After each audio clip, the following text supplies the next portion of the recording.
I think it's Renaissance Week. Very underrated band. I'm not to blame, I didn't see the black flame. I'm not ashamed, it's poetry, the black flame.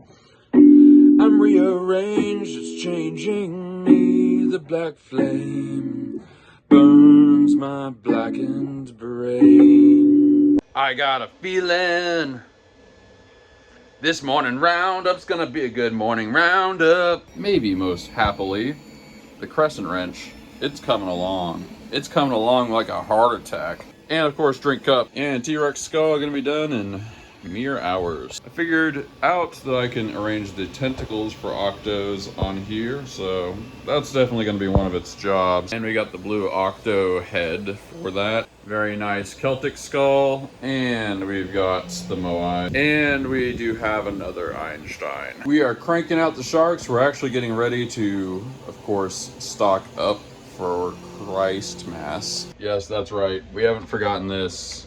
We just had to get, you know, substantial printing capacity. But I think it was only, I just looked at it. Yeah, we only have to make like 17 sharks. It sounds like a lot, but we've got months to do it. Probably just gonna have like at least 1 or 2 printers just cranking those mother effers out. I think we have a perfect score this morning. I haven't checked all of them, but yes. I mean, just, I love it. This printer is great. I do like the direct drive. We might be, you know, upgrading or something. I don't know, but it works. It's great when you get a new printer and it just works. Like, who would have thought? Also adding to a great vibe, the gear sculpture is done. As if all of that wasn't enough, we sold a big coffee cup as well this morning, this day, and some other stuff, which is always nice. And we do have our last item, T-Rex skull without plate. Oh man, not only did we sell a big coffee, we sold another holdable coffee. Let's get packaging. Little Sharky. And another Sharky. Of course, we've got the yellow iron can, but gonna snap a couple pictures first.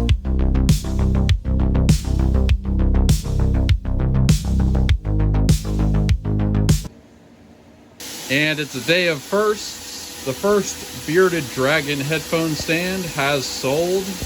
If you've been watching for a while, you remember this guy. And big pink David can. Oh man, I literally can't remember whether I listed something yesterday.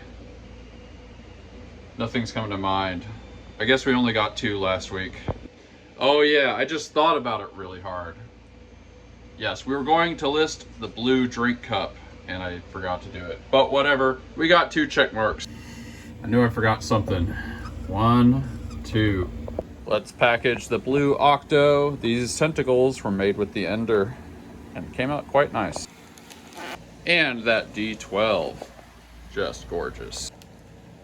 I don't know what made me think of this. I've talked about it before, but there was this lady that bought a doorstop off of me and left a 1-star review because the doorstop slid under her door.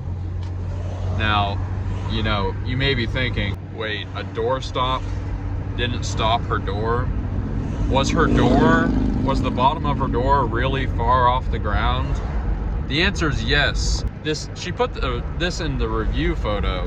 Her door was like that far off the ground. So like, somehow it never occurred to her that maybe her door was unusual. This is probably 1.5 years ago. It was definitely before the series started here. It's an interesting problem because it is a little bit like, how do you explain to somebody why that was, like, even if they were listening to you, how do you explain to them why that's dumb? Like,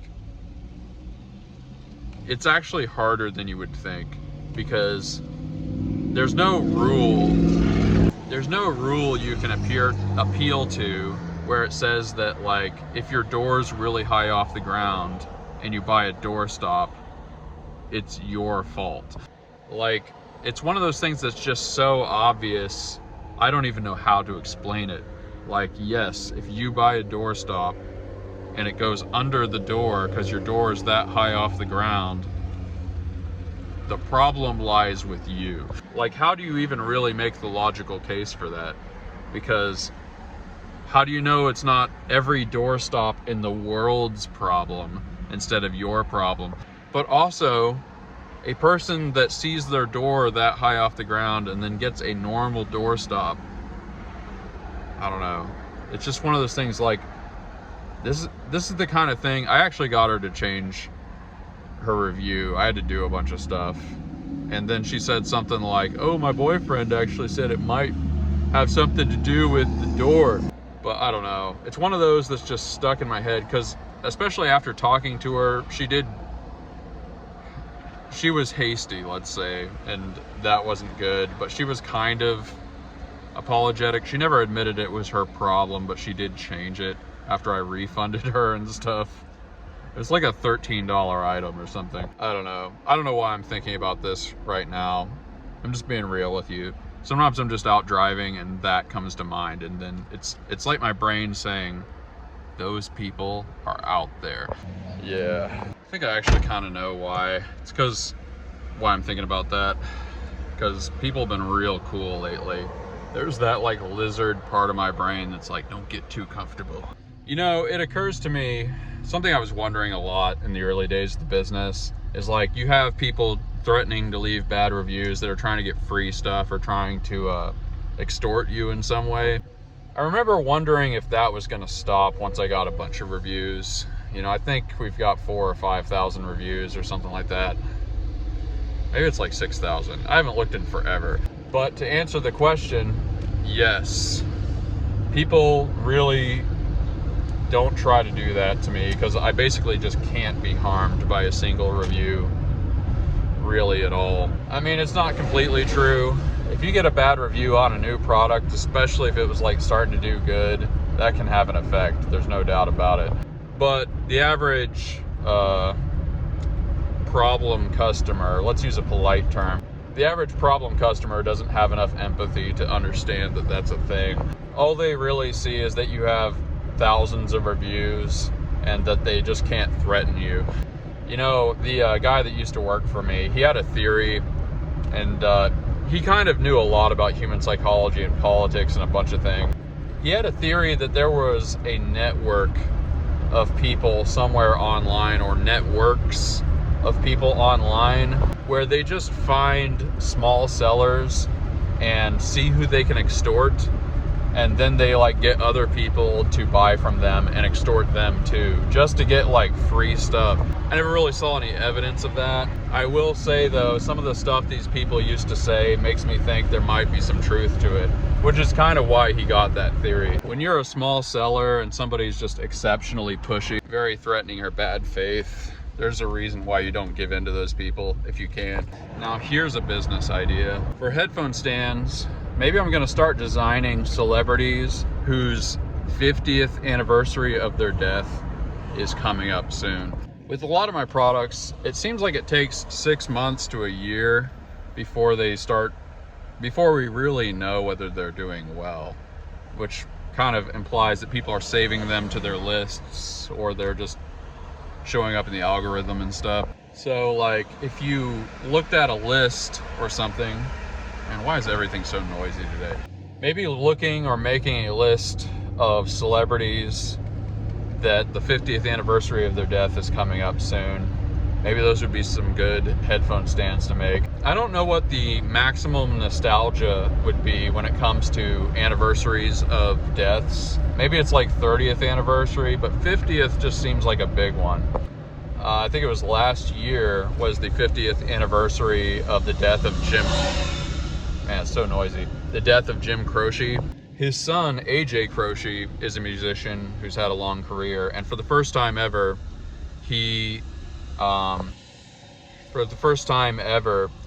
performed his father's songs live, and me and a buddy went and saw him live in New Orleans, which was awesome. This was like right before the series. Feels like the 50th anniversary. Tell me in the comments what you guys think, but it seems like that's kind of probably the most noteworthy the maximum nostalgia sort of anniversary. So obviously we're getting a torta. Oh yeah, it's happening. Bam. This is gonna be a good episode. You know what? Let's do the VHS hands today. I think what we're gonna do, we have the torta here and I don't want it to get soggy, but we're gonna go by the thrift store and just see if we can find a horror movie, even just one horror movie. We're going to the Goodwill in the old hood. It always had more VHSs than the other place. There's gotta be at least one horror movie here.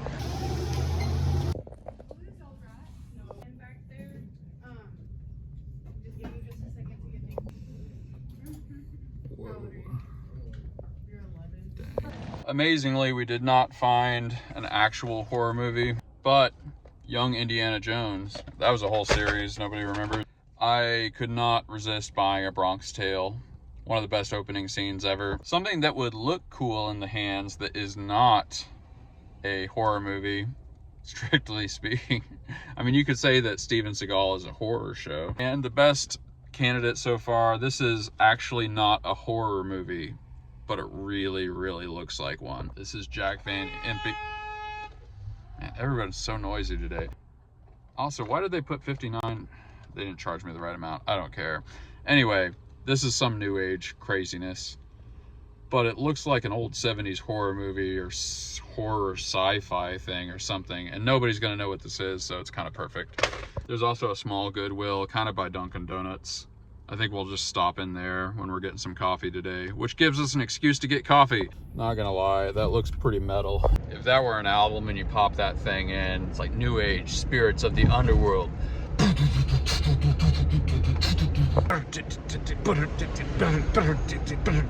New Age, Spirits of the Underworld. The breakdown.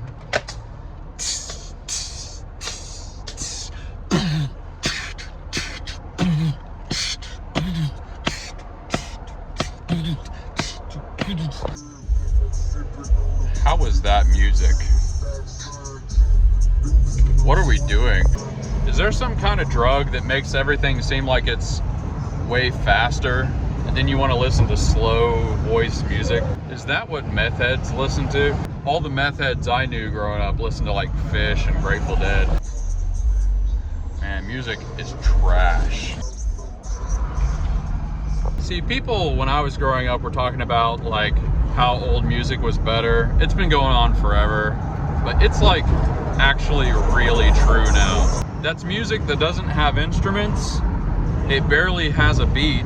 It just has the same beat the whole time, and it doesn't even really have vocals. It's got vocals that are slowed down or something, and it might be a sample that they just slowed down from something. Like music is literally not even music anymore. Like every element that made music is not music anymore. Yeah, we're gonna eat this torta. We're going to go get coffee and we're gonna look at the small Goodwill. I was really hoping to get like Hellraiser or something like that, you know, just something classic. Hey, here's the new idea for my concept album. It's just funny because like I get it when like boomers and stuff were saying, especially when I was growing up, like, oh man, music is trash now. But it's like the only band they like is AC/DC and Led Zeppelin and stuff. But like I'm kind of the experimental music guy, you know? I mean, I like a lot of normal music too, but I love crazy experimental stuff. But if you're losing me, like, what is going on? Okay, what are you doing? Like, it's a bad sign for society when I'm hearing something and it's like I can't appreciate any aspect of this. It's not even like I'm not even one of those guys that goes after rap. It's like, listen to some old school rap. Some of it was pretty amazing. Some of those guys were rapping incredibly fast and there's a lot of wordplay and stuff. You know, it's not the same sort of thing as traditional music at the time, but it's interesting. And I like a lot of the DIY aspects of it. Like some of these original guys doing the stuff with the turntables. It's like they were kind of inventing and they were using like old synthesizers and stuff. It really was like an interesting new genre. But like this stuff nowadays, like it's like, what is going on? AI deserves to take us over Like, we've lost our way as a species. Whoa, whoa, whoa, whoa. Ooh, fire track. All right, torta time. Man, these things are so good. Man, that was super good. All right, here's hoping that little Goodwill has some kind of horror movie.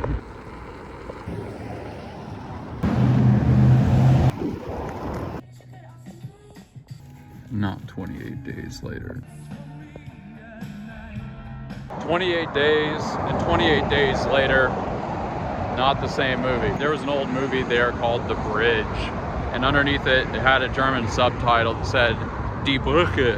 I bet a word similar in Old English, like Brücke, is where we get our word brace. Decided to get a sugar-free Coke instead. Some of those pairs of glasses were pretty gangster. Too bad they were 20 bucks. Man, I can't believe I'm about to use New Age Spirits of the Underworld on that listing. Okay, it's actually pretty hot out today. It's probably like one of the last hot days. We have the zombie hands. They're actually gonna be about like that. It's gonna hold a VHS. I think when I actually sell one of these, I kind of made a little ledge here for one edge of the VHS tape, but I could do it a little better. This is gonna be good enough to take pictures. Oftentimes, if you make a prototype and then you kind of discover there's something that would be kind of a better way to design it, as long as the pictures look okay, just make a note that if you sell one of these, to do that little touch-up design thing. It's probably what we're gonna do with this, but you can see that the hands kind of have scoops that are kind of holding the VHS tape in place. We've got New Age Spirits of the Underworld, you know, that classic 70s slasher movie. This really didn't start off that funny to me, but like the more it sinks in, the more hilarious it gets. Maybe I should show. That's what's on the back there. Like, man, that looks like something somebody would have as a poster in their dorm room or something. We are spirits from the underworld. There we go. I guess this is what we're going with right here.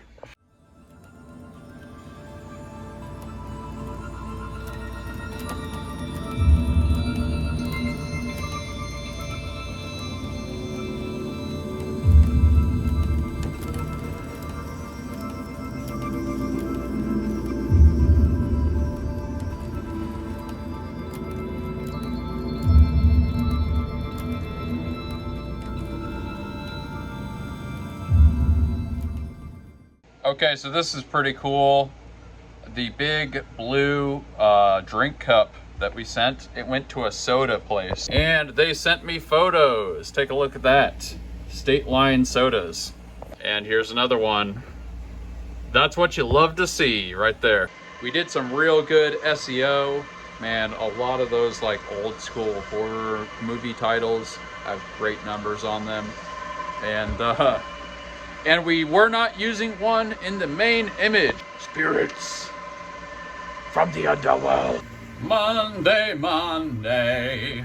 So I realized this Ender has a build volume that can make the Moais. So I think that's what we're gonna start primarily doing with this. As you guys may remember from a previous episode, silver paint didn't work that good, but we sold exactly 100 Moais during Christmas. So that's probably gonna be this guy's job. We also have the other Ender. I believe we can employ that as well. I think they have the same build volume. So I think it's gonna be Moai duty for those guys. They're just the perfect size for it too. Let's knock out some of these guys. Of course, Einstein. And we've got Moai. Okie doke, we got a big old shark. We got a big shark here. We've got a big wall alien here.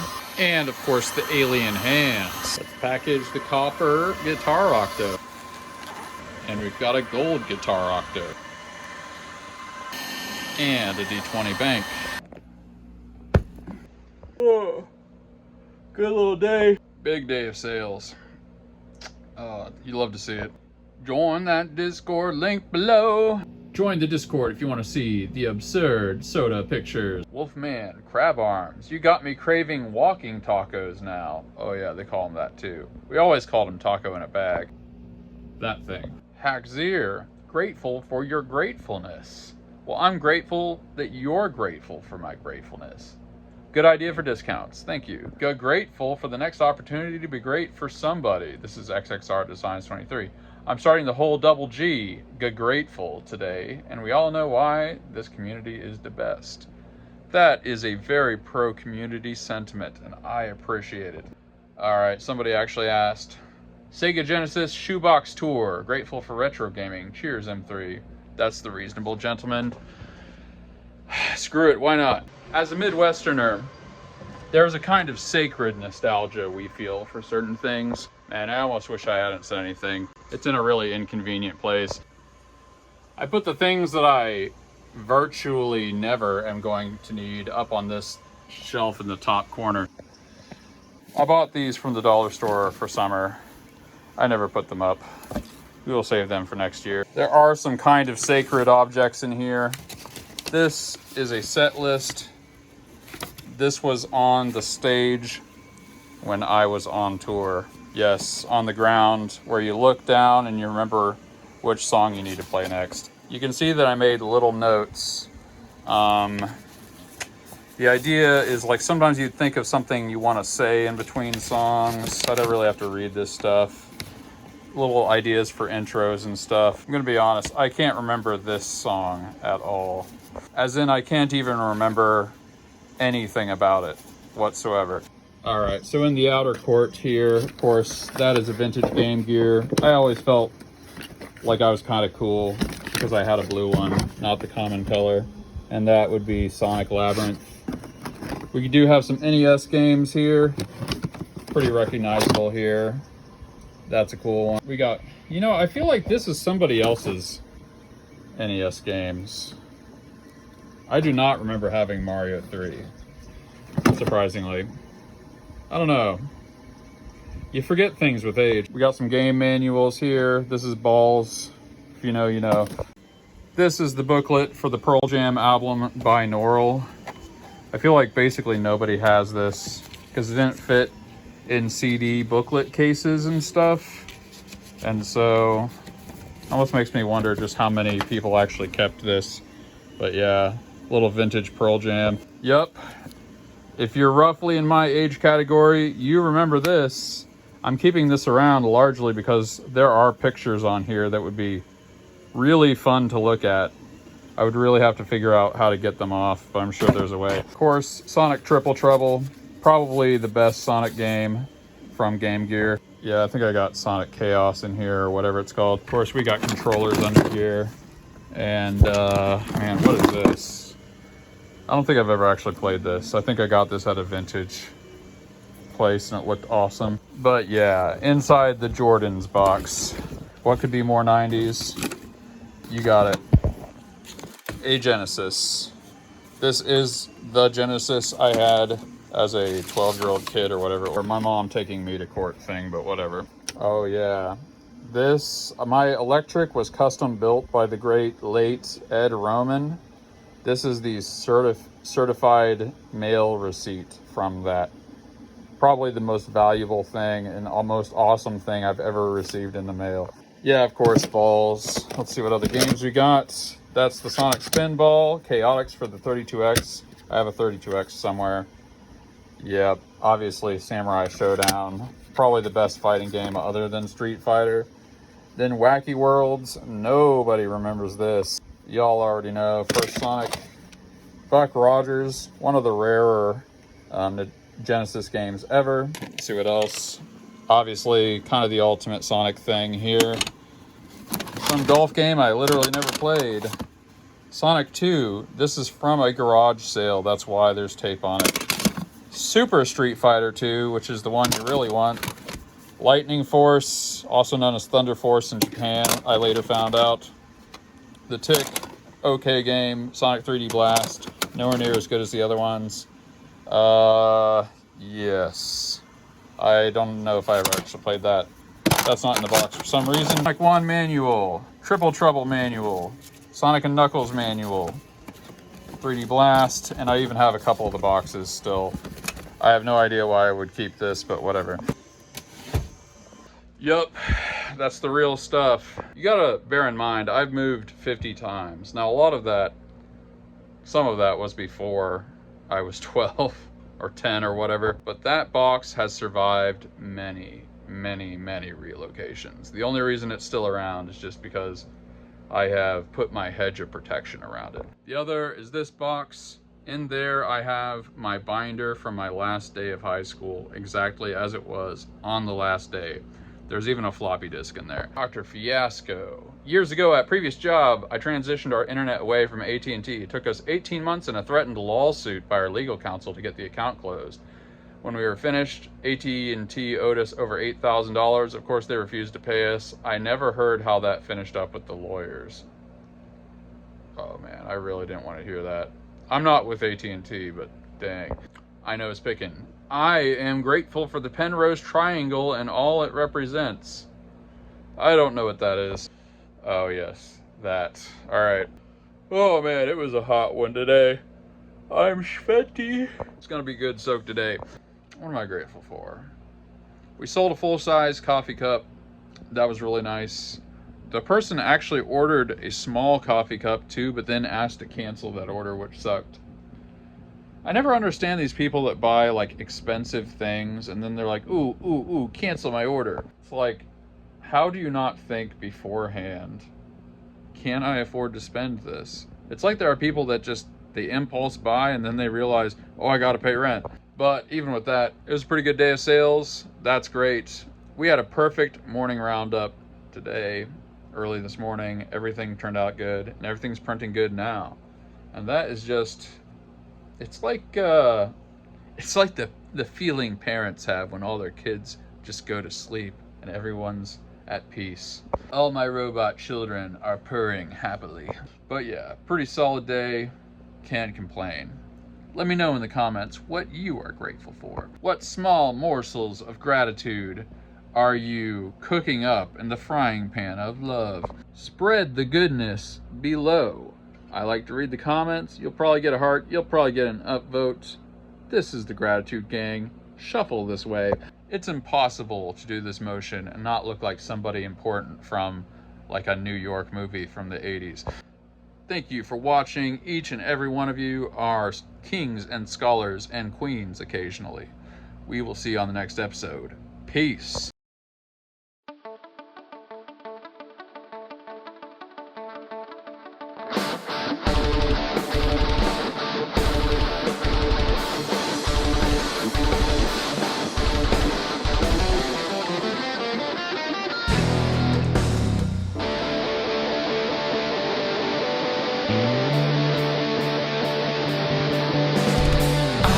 Stay around you.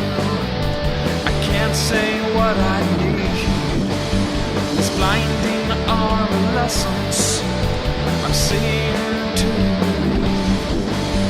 Standing in a moment, what has been is cast aside. Frozen there as time rode. I know that you must have died.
Everything that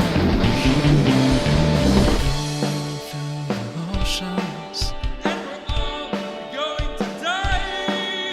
So leave me something precious, another glimpse of light.